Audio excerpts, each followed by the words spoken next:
안녕하십니까. 공병호TV의 공병호입니다. 저는 오늘 어떤 위기에도 의연하게 대처한 국민을 떠올리며 우리가 만들고 싶은 나라, 아무도 흔들 수 없는 나라를 다시 다짐한다. 8.25 대통령의 광복절 경축사를 들으면서 이런 생각을 떠올렸습니다.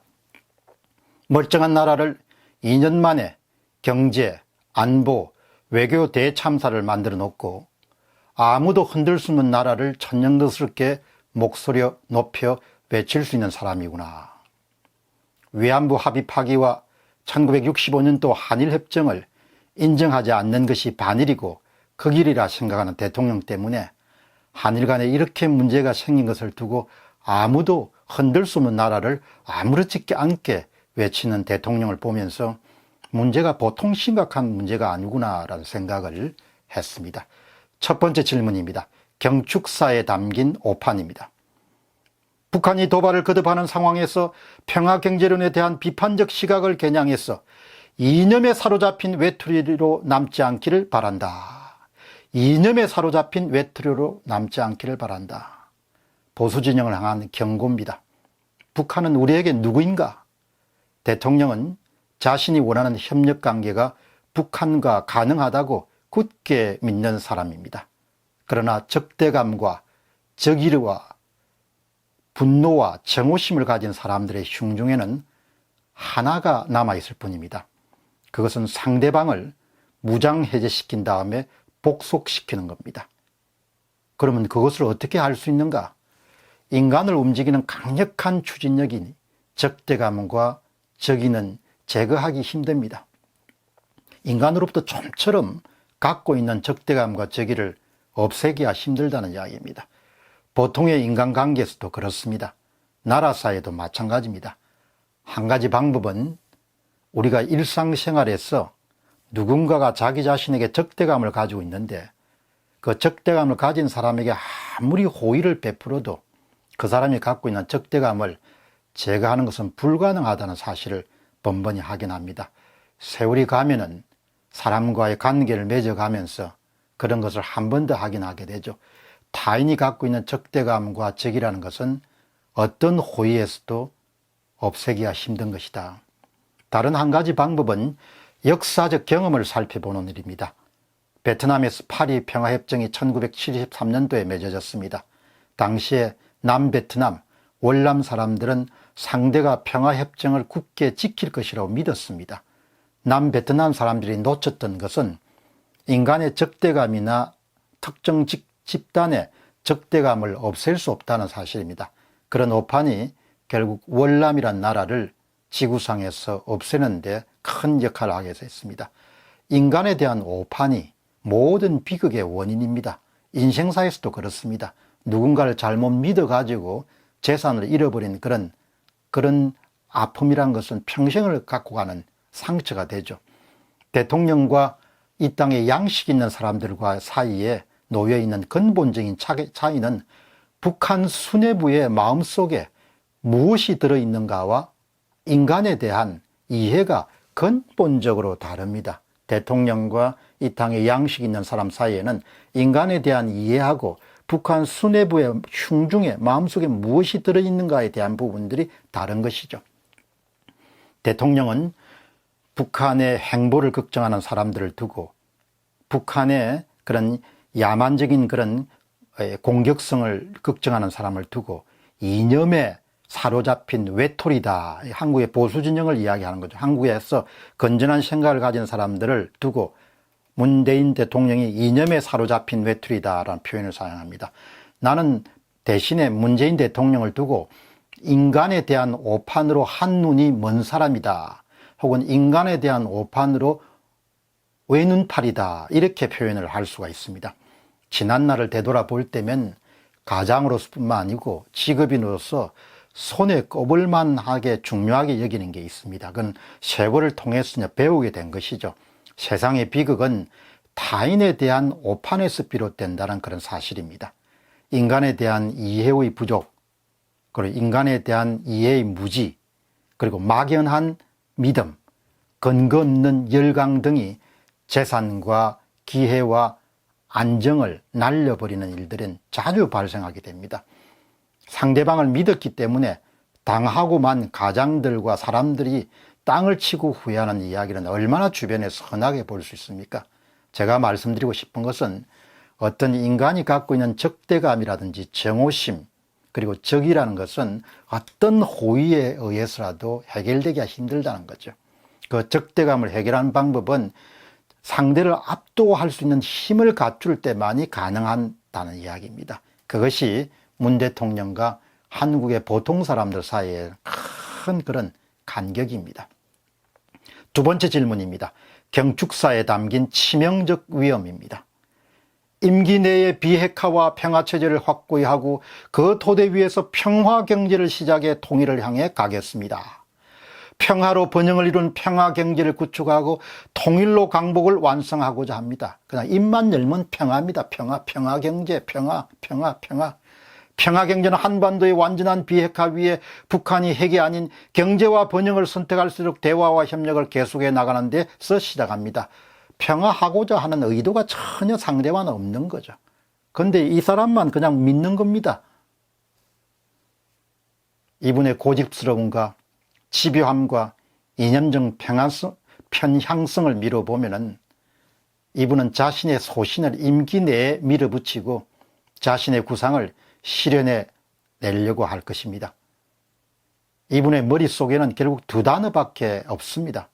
하나는 하루속히 정전협정을 종전협정으로 전환하는 것이고, 다른 하나는 종전협정을 하루속히 평화협정으로 대체하는 겁니다. 딱 두 가지입니다. 종전협정을 빨리 달성하는 것이고 평화협정을 빨리 달성하는 겁니다. 기회가 있었다면 그냥 2018년 우다닥다 해가지고 완성을 했을 뻔했죠. 경제란 정치와 떨어질래야 떨어질 수가 없습니다. 이분이 말하는 평화경제와 북한이 수십 년간 일관되게 주장해온 고려연방제와 뭐가 다릅니까? 동전의 양면관계죠. 고려연방제의 대한민국 버전이 평화경제라고 부를 수도 있는 거죠. 절대 경제하고 정치라는 것은 분리돼 가지고 돌아갈 수 없죠. 그래서 세상 사람들은 그냥 북한 뭐뭐다 이렇게 비난하는 겁니다. 이런 큰 그림 하에 급하게 서두르고 있는 미국으로부터의 한국군으로의 전시작전권 회수도 이런 큰 그림 하에서 이해할 수가 있습니다. 이런 움직임에 다른 의견을 제시하고 힘에 의해 뒷받침되지 않는 평화라는 것은 절대 안 된다. 북한의 핵무장에 맞서는 그런 수단과 도구를 우리도 만들어내야 된다. 이런 사람들 다 뭐로 모는 거 하니까 전쟁광이라고 몰아붙이는 거죠.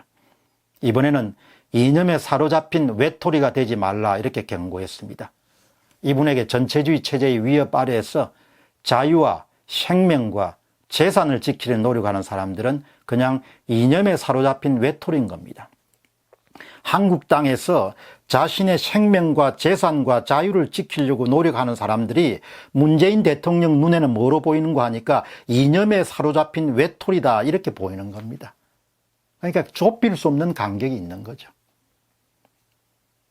이 양반과 양식 있는 시민들 사이에는 하늘과 땅만큼의 간격이 있는 겁니다. 좁힐 수가 없는 겁니다. 꼭 같은 일이 통일 이전에 베트남에서 일어났습니다. 1973년도 평화협정을 파리에서 체결하려고 하는 움직임이 있을 때 반공주의에 철두철미한 사람들은 평화협정 체결이라는 것이 월남의 몰락이라는 것을 정확하게 알고 있었습니다. 그래서 평화협정 체결에 굉장히 강하게 반발하죠. 평화협정 체결을 밀어붙이는 사람들을 반대를 하니까 반대자를 뭐라고 이렇게 그냥 몰아붙여서 내팽개쳤습니까? 무모한 전쟁광이다. 너희들은 평화를 원하지 않는 무모한 전쟁광이다. 이렇게 해서 내팽개친 거죠. 그 결과 자유월남의 멸망이었습니다. 꼭 같은 상황이 한국에서도 일어나고 있는 거죠. 앞으로도 일어나겠죠. 평화를 원하는데 왜 평화를 안 하려고 하냐. 너희들이 전쟁광이다. 외톨이다. 이념에 사로잡힌 놈이다. 이렇게 이야기를 하는 거죠. 앞으로 두고 보십시오. 그렇게 몰아가겠죠. 전쟁 대 평화라는 대결 구도를 형성하면 결국 그분이 원하는 방식대로 밀어붙이겠죠. 그 다음에는 자연스럽게 이런 질문이 제기될 겁니다. 전쟁이 끝나고 평화가 정착되는데 주한미군이 왜 있어야 되냐? 유엔 사령부는 왜 있어야 되냐? 자연적으로 나오겠죠. 당연히 전쟁이 끝났으면 외국군이 한반도에 주둔해야 할 이유가 없는 거죠. 그런 상태에서 전체주의 국가가 자유주의 국가를 어떻게 요리할지는 너무나 명백한 겁니다. 주한미군과 유엔군 사령부가 없는 상태에서 북한과 중국이 대한민국을 어떻게 요리하겠습니까? 여러분들 그림이 그려지시죠? 다른 체제는 오로지 복속과 지배밖에 없습니다. 평화공존이란 지향점이 다른 사람들이 함께 누릴 수 있는 게 아닙니다. 전체주의 체제하고 자유주의 체제가 평화를 위해서 함께 나아갈 수 없는 겁니다. 오로지 한쪽은 지배당하거나 복속당할 수밖에 없는 거죠. 그러나 제가 우려하는 것은 가능성 면에서 선전선동과 워낙 능숙하기 때문에 국민들이 평화에 놀아날 가능성이 굉장히 높죠. 지금 보면은 예상이 가능하죠. 한일 간 문제도 원인을 따져보는 사람들이 드물지 않습니까? 그냥 바로 반일이 먹혀 들어가는 겁니다. 마찬가지로 평화가 먹혀 들어가겠죠. 정전협정, 평화협정, 평화경제로 이어지는 그의 신념은 경축사 곳곳에 묻어 있습니다. 그냥 가슴에 온 전신에 그냥 정전, 평화협정, 평화경제로 이어진 것이 그냥 경축사 전면에 그냥 배경음악처럼 흐르는 겁니다. 아직도 우리가 충분히 강하지 않고 아직도 우리가 분단되어 있기 때문에 아무도 흔들 수 없는 나라를 아직 이루지 못했다고 주장합니다. 분단만 해결되면 그 분단이 어떻게 해결되는지 알 수 없지만 분단만 해결되면 강한 나라, 흔들 수 없는 나라가 될 수 있다고 이야기하는 겁니다. 분단이 되어 있기 때문에 강한 나라가 되지 못한다. 그런 논리적 비약이 그냥 이루어지는 걸 보면 놀라죠. 분단이 되어 있기 때문에 강한 나라가 될 수 없다. 이런 그 논리적 비약이죠. 지구상에서 가장 가난한 나라가 이런 통합을 해가지고 어떻게 강한 나라 될 수 있는지는 모르겠습니다. 그의 머릿속에는 억압받는 사람들에게 자유를 줘야겠다는 그런 생각도 없고 현재 자유를 누리는 사람들을 지키려는 어떤 의지나 계획도 없습니다. 오로지 상대방의 선의에 의지하거나 혹은 구글해서 자유와 생명을 지킬 국리만 거죠. 제가 이 땅에 살면서 상당히 불안해하는 것은 적대 세력의 선의에 기대서 평화를 유지하려고 하는 겁니다. 적대 세력에게 구걸해서 평화를 유지하는 거죠. 절대 선의와 구걸은 오래 갈 수 없는 거죠. 요약해서 말씀드리면 정말 이분은 가보지 않은 길로 국민들을 끌고 갈 생각을 하고 있다고 봅니다. 공병호 TV의 공병호였습니다. 감사합니다.